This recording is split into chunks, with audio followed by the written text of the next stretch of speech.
Before we begin, subscribe to the channel and like this video. Here we explore real cases, official documents, and events that challenge what we think we know about reality. On May 20th, 1967, a man named Stefan Michalak traveled alone to a remote area near Falcon Lake in Manitoba, Canada. He was not searching for answers about the universe, he was prospecting for minerals deep in the wilderness.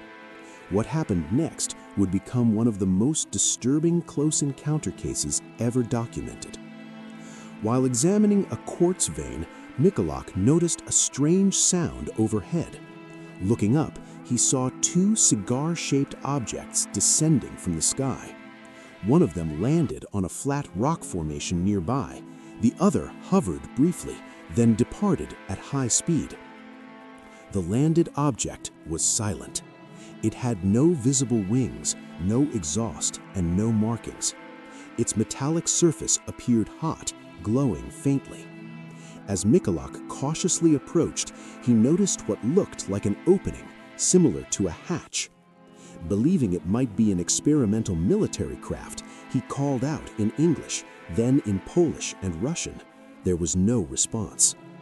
Moments later, the opening closed. The object began to rotate slowly. Then it happened. A grid-like vent opened on the side of the object, releasing an intense blast of heat and gas directly toward Michalak. He was thrown backward, his clothing caught fire, and he lost consciousness.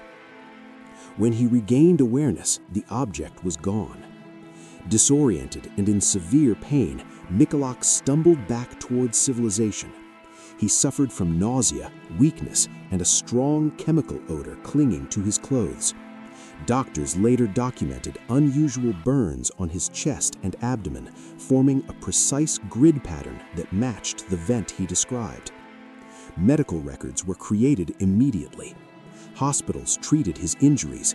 Physicians noted symptoms consistent with radiation exposure, including hair loss and prolonged illness that worsened over time.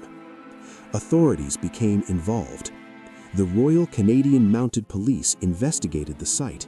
The Canadian military was notified. Samples were collected. Soil analysis revealed abnormal radiation levels at the alleged landing location, higher than natural background readings. Investigators noted that the scorch marks did not resemble damage caused by known aircraft engines or explosions.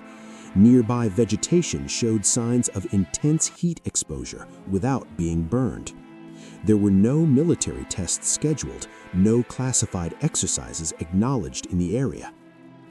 As the investigation expanded, officials quietly acknowledged how unusual the case truly was. The incident did not remain confined to local authorities. Reports were forwarded to federal agencies, and scientific consultants were asked to review the medical data and environmental findings. The combination of physical injury, radiation indicators, and eyewitness consistency placed the case in a category few were willing to discuss openly. What troubled investigators most was the absence of any plausible motive.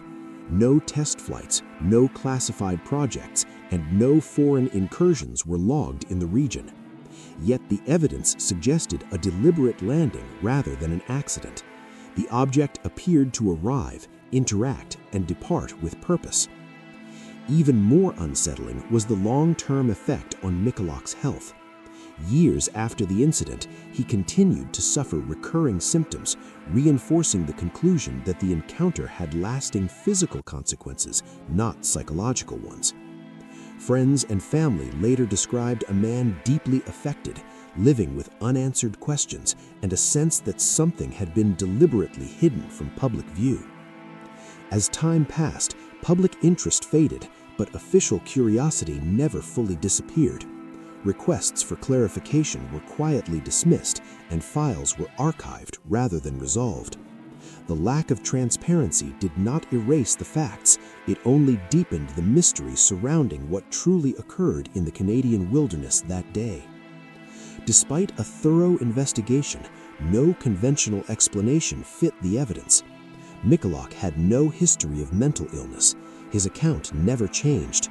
The injuries were real, documented, and photographed.